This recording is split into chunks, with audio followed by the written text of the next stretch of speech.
नमस्कार। माघ मास कृष्ण पक्ष बहुत ही विशेष मास है और ये कृष्ण पक्ष इस वर्ष कई सारे पर्व अपने आप में समेटे हुए हैं और आप सभी के लिए क्या है इसमें विशेष, आइए जानते हैं।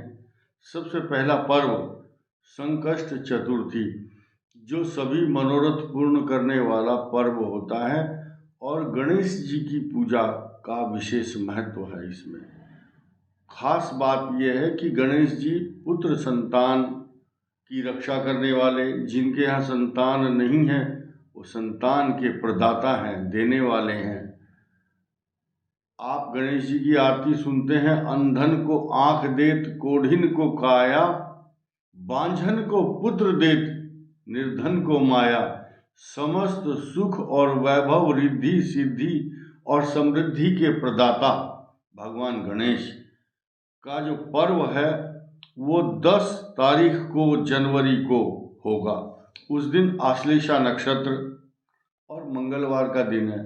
ये बहुत बड़ा योग माना जाता है अपने आप में, और महिलाएं सभी इसका व्रत तो रखती ही हैं।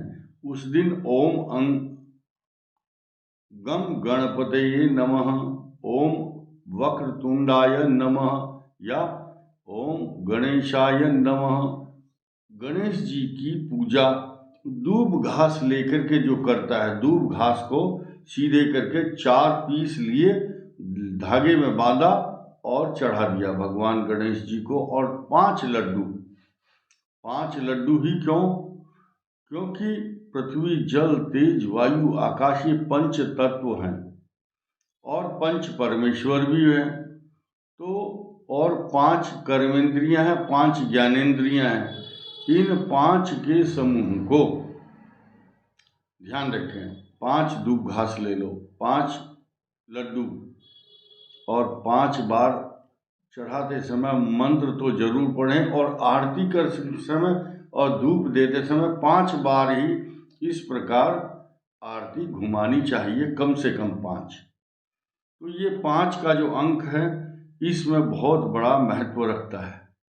इसके अलावा गणेश जी की जो पूजा करते हैं वो विद्या, बुद्धि, ज्ञान, विवेक, समस्त प्रकार के सुख और हर प्रकार की कार्यों को, मनोकामनाओं को पूर्ण करने वाले भगवान गणेश हैं। और गणेश जी की पूजा अगर इस दिन चतुर्थी को की जाती है, क्योंकि ये कृष्ण पक्ष मास है, और गणेश जी की पूजा सबसे ज़्यादा फलदायिनी इसलिए होती है क्योंकि उस दिन भगवान गणेश अपने भक्तों पर कृपा करने के लिए तत्पर रहते हैं। इसीलिए ये मास जो है इसकी प्रतीक्षा लोग करते हैं।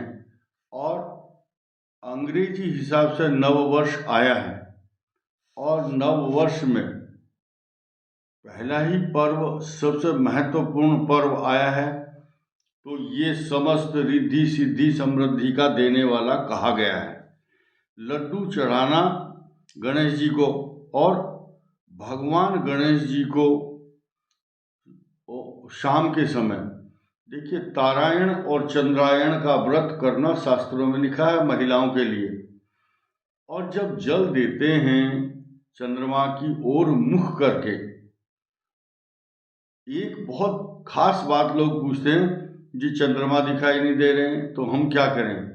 बादल हैं या किसी कारण से दिखाई नहीं दे, आप रेल में सफ़र कर रहे हैं, बस में हैं, थोड़ा सा जल, लोग सोचते हैं जितना ज़्यादा जल चढ़ाएंगे उतना लाभ होगा। नहीं, आप सिर्फ 2 चम्मच ही जल चढ़ाओ, 1 चम्मच, और जल समर्पण करते समय बोलना है ओम सोम सोमाय नमः या ओम चंद्रमसे नमः।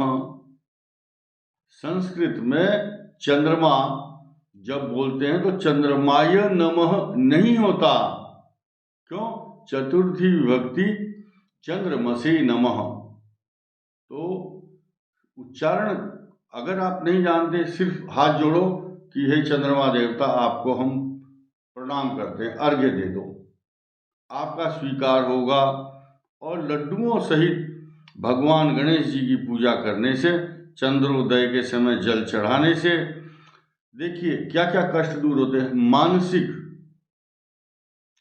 शारीरिक और दैहिक, दैविक, भौतिक तापा, ये 3 प्रकार के ताप हैं संसार में। ये तापों को नष्ट करने वाला ये व्रत, ये पूजा इस बात को साबित करती है कि इसकी कथा में जो एक वर्णन आया है कि जिन्होंने इस व्रत को या इस पूजा को किया उनको क्या क्या लाभ प्राप्त हुआ है।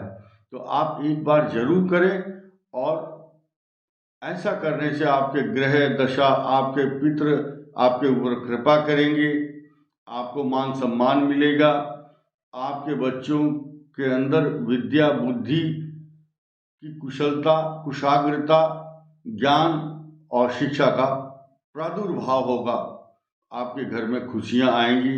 इसीलिए मैंने ये आवश्यक समझा कि सब बहनों और भाइयों को इस व्रत के महत्व से अवगत कराया जाए। तो पुनः संकष्ट चतुर्थी, जैसे कि नाम से ही लगता है कि जो कष्ट है, संकष्ट, कष्टों के निवारण करने वाली तिथि है।